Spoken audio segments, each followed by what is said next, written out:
E kanë dhe detyrim kushtetues? Nuk e kam parasysh a e lexove mirë metaforën e vjerrës së Berishës Mehmet Locit. E dini kush ka qenë Mehmet Loci? Njëri prej oficerëve të UDB-s në Kosovë, i cili ka shërbyer pastaj këshilltar në presidencën e Rugovës. Dhe më pas këshilltarët e Edi Ramës, nga cili milenium politik i Kosovës janë sot atje, prej Shkëlzen Gashit e deri te Baton Haxhiu e të tjerë. Pra, do t'ishte krejtësisht tjetër në rast se mes Tiranës zyrtare dhe Prishtinës do të kishim komunikim mes akademikëve, mes akademive, mes figurave të dëshmuara në shërbim të Shqipërisë politike dhe figurave të dëshmuara të Kosovës në shërbim të çlirimit dhe bashkimit si ide që i bashkon dy pjesë të Shqipërisë. Tani unë këtë vjerën e Berishës nuk e kuptova, profesor, por në fund të ditës zoti Berisha mund të mbaj përgjegjësi për çfarë bën, po them, familja e gruas ti. Po them sido që tjetë, se... Po, mund bëj kujdes që mos të takohet me të dërguarit e Stanishqit gjatë luftës dhe para luftës. Mund ketë kujdes që mos fus në listë 175 veprimtar politik të Kosovës si të padëshiruar në Shqipëri. E tjera. Kartat do të qelen gradualisht. Ngjashëm do të veprohet edhe me këto veprimet e Edi Ramës sot. Mirë, pse është kaq e keqe, profesor, më fal, pse është kaq e keqe kjo, po them, editoriali i përbashkët i zotit Rama dhe i zotit Vučić për antarësim në Bashkimin Evropian? Nga kjo, Kosova mund të përfitonte, sepse një Serbi në Bashkimin Evropian do të thotë një Serbi që njeh Kosovën. Jo, asesi nuk do duhet lidhur fati i Shqipërisë politike me Serbinë, fati i shqiptarëve me Serbinë. Shqiptarët do duhet esnin, nëse do të duhej të përshpejtonin hapat në fund drejt familjes evropiane, bashkimit evropian, do të mund të funksiononin si një federat e përbashkët, një federat shqiptare, nëse nuk mund të krijohet një shtet unik.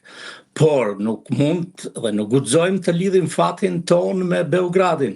Beogradi mund të mbetet krejtësisht jashtë integrimit evropian, sepse fundja ky arsenal i armatimit që vije nga Rusia dhe Kina mund të përcaktojë dhe vije ndarse mes lindjes dhe perëndimit, dhe ai kufi mund të shenjoj pikërisht ato linja që kishte shenjuar në epokën e Pjetër Bogdanit. Shkupi mund të jetë vija ndarse dhe Mitrovica, por i kthehemi prapë te Mitrovica.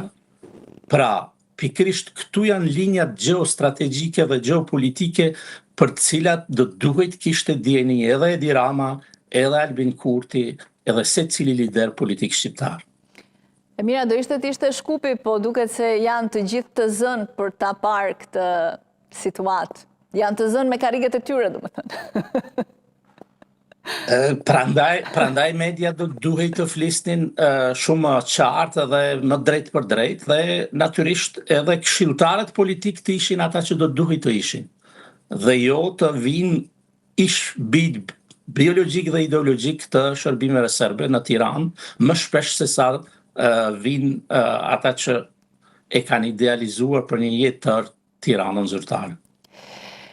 Po ndalem pak në Serbi, duket se Serbia vazhdon armatosin e saj me armë të ardhura nga Kina, nuk ka të bëj fare me armatim mbrojtës, por sulmues edhe në distancë, që ishin raketat e fundit kinese.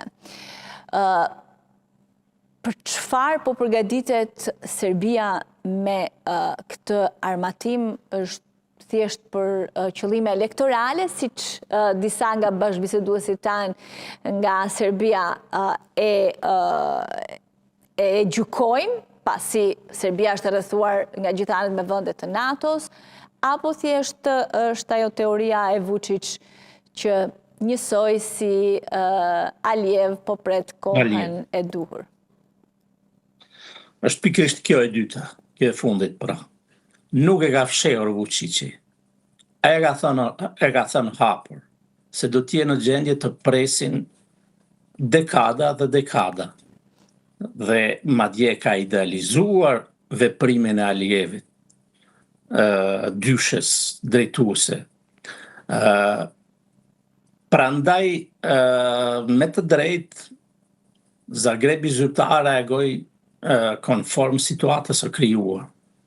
Këto raketa që vinë nga Kina me rreze veprimi deri në 400 kilometra, marrin shënjestër gjitha qendrat qoftë të Shqipërisë, e shqiptarëve, edhe të Kroacisë. Dhe nuk kanë të bëjnë absolut asgjë me armatimin e karakterit mbrojtës. Përkundrazi, për herë të parë, hapur, kalohet në ofenzivë për armatimin e Serbisë me armë sulmuese.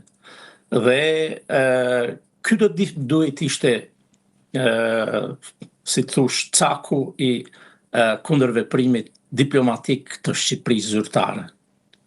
Dhe në një vend që armatoset me armë të kësaj natyre dhe që hapër parashikojnë mundësinë e përballjes spaku në dokumentet strategjike të tyre me shqiptarët, duke i cilësuar si armikun kryesor, armikun numër 1 e tjerë, pavarësisht se shqiptarët gjatë gjithë historisë asnjë centimetër tokë të Serbisë nuk e kanë okupuar, kam fjalën për historinë moderne, spaku prej vitit 1878,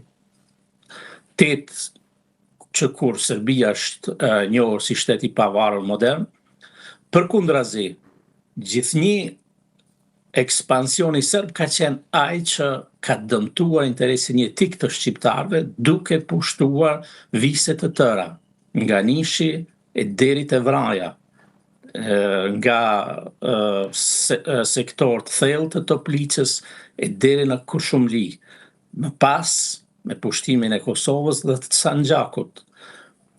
Në këtë kuptim, kjo armatosje kaq masive e Serbisë nuk mund të shihet ekskluzivisht si garë elektorale brendshme. Kushdo që e cilëson kështu, bën gabim strategjik dhe në një mënyrë vepron në të njëjtën linjë siç vepron Beogradi zyrtar.